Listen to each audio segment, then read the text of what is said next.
Hello everyone, my name is David Litchfield. This is George Litchfield, he's a bear. So we all have to stay in a little bit longer these days at the moment for a little while.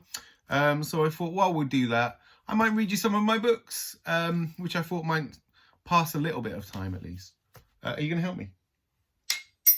Cool, okay, so the first book I was going to read you was my first ever book that I made. I've never made a book before this one, and it's called The Bear and the Piano. Okay, are you ready?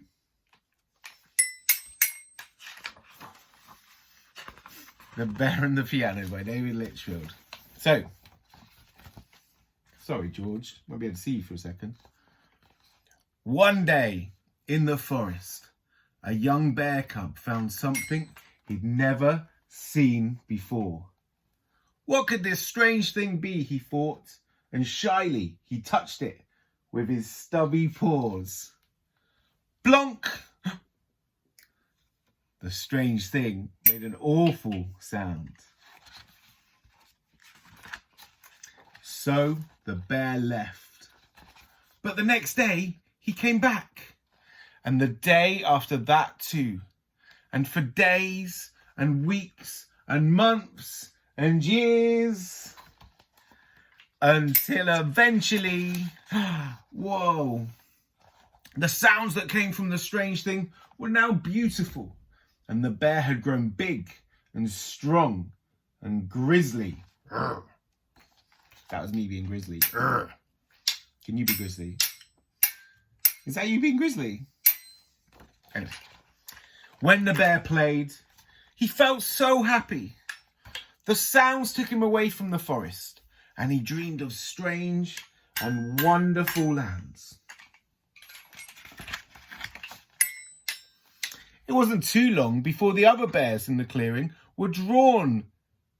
It wasn't too long before the other bears in the forest were drawn to the clearing. Every night a crowd gathered to listen to the magical melodies coming from the bear and the strange thing. Excuse me. Then, one night, a girl and her father came across the clearing. They told the bear that the strange thing was actually called a piano. It was called a piano. And the sounds that it made were called music. Come to the city with us, they said. There's lots of music there. You can play grand pianos in front of hundreds of people and hear sounds so beautiful they will make your fur stand on end. The bear knew that if he left the forest, the other bears would miss him very much. But he longed to explore the woods. But he longed to explore the world beyond the woods, to hear more wonderful music and play better than ever before. And before long, the bear's name was up in big bright lights in the big bright city. Look at that. He played sold out concerts in giant theatres.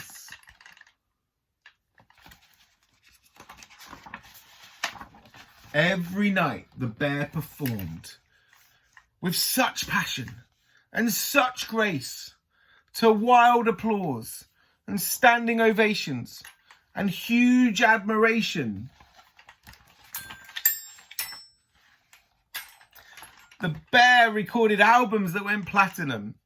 He was interviewed for magazines. He won awards. He met new people every day and created headlines everywhere that he went. How cool is that? The city was everything he'd hoped it would be. But deep down, something tugged at the bear's heart. He had fame and awards and all of the music in the world. But he missed the forest. He missed his old friends. He missed his home. Oh, poor bear. So the bear decided to go back. he speedily crossed the river and excitedly bounded back into the forest. He couldn't wait to tell his friends about his time in the city. But then, when the bear reached the familiar clearing, When the bear reached the familiar clearing, it was empty. No piano, no bears, no anything. I'm gonna do this. Then a friend stepped into the clearing. "Hello," cried the bear. "I'm back. I've missed you so much." But without saying a word, the grey bear ran back into the forest. "Wait," called the bear. "I'm sorry I left. Please stop." But his friend just kept on running.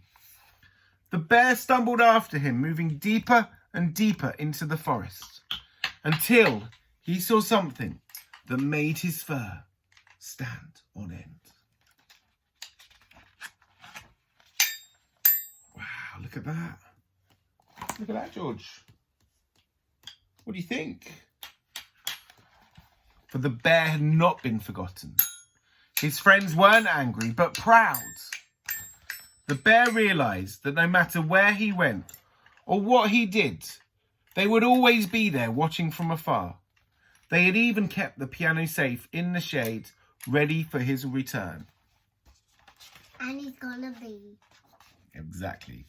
So, after the bear had told his friends about his life in the city and the many different concerts he had played, he sat down to play once more, this time for the most important audience of all.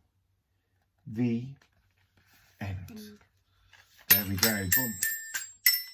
Why don't you stand up and give us a little concert, George? Your time is now.